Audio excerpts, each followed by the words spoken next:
মুরগি আগে না ডিম আগে? ডিম যদি আগে হয়ে থাকে তো ডিমটারে পারলো কে? আর মুরগি যদি আগে হয়ে থাকে, কোথার থেকে মুরগি এসে উড়িয়ে এসে জুড়ে বসলো, আইলো কই থেকে? আল্লাহ যদি একজন থেকেই থাকেন তাহলে তার স্রষ্টাকে? এই প্রশ্ন তুলেছেন বার্টন রাসেল। প্রশ্ন তুলেছে স্রষ্টার স্রষ্টাকে। আমি দেখলাম এক আর্মি অফিসার একটা বই লিখেছেন, আমার এত ভালো লাগলো। বইটার নাম হচ্ছে আল কোরআন দা চ্যালেঞ্জ, মহাকাশ পর্ব। দারুণ লিখেছেন তিনি, আপনারা যদি পান খুঁজে নিয়ে পড়বেন।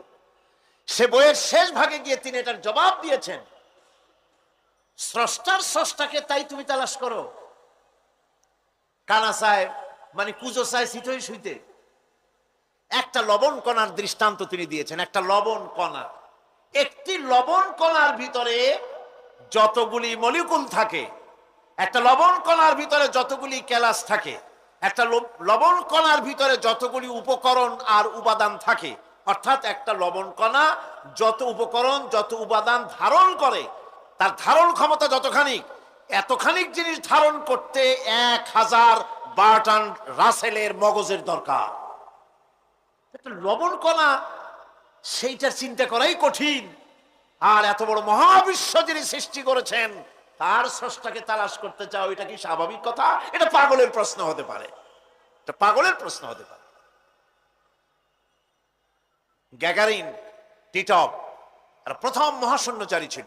গ্যাগারিন বেটা মহাশূন্য ঘুরি টুরি আসা কয় কি, কয় যে মুসলমানেরা যারে কয় আল্লাহ, হিন্দুরা যারে কয় ভগবান, খ্রিস্টানরা যারে কয় গড, মহাশূন্য এত ঘুরলাম, আল্লাহরেও দেখলাম না, ভগবানেরও দেখলাম। আজীব তামাশা। তুমি তো তোমার শরীরটাই দেখো না, তোমার শরীরটাই তো তুমি দেখতে পাও না। তোমার মাথার তালুটা কেমন তা কি দেখছো কখনো? আয়না নিচের দিকে দিয়ে ঠ্যাং উপরের দিকে দিয়ে তাকাইলে যদি দেখো মাথার তালু কেমন। নিজের ঘাট দেখো না, পিঠ দেখো না, নিজের হিপ দেখতে পারো না। আয়না টায়না সাইড বাসখান না নিয়ে দেখার উপায় নাই কোন জায়গায় কি আছে শরীরে। নিজের শরীরটাই দেখো না, কত বড় সাহস! এই শরীরের স্রষ্টাকে দেখতে চাও? লা তুদরিকুহুল আবসার। কোন দৃষ্টি শক্তি তাকে মুহাইয়া করতে পারবে না। তার দৃষ্টি সকলকে আয়ত্ত করবে, কিন্তু পৃথিবীর কোন দৃষ্টি শক্তি তাকে আয়ত্তের ভিতরে নিতে পারবে না।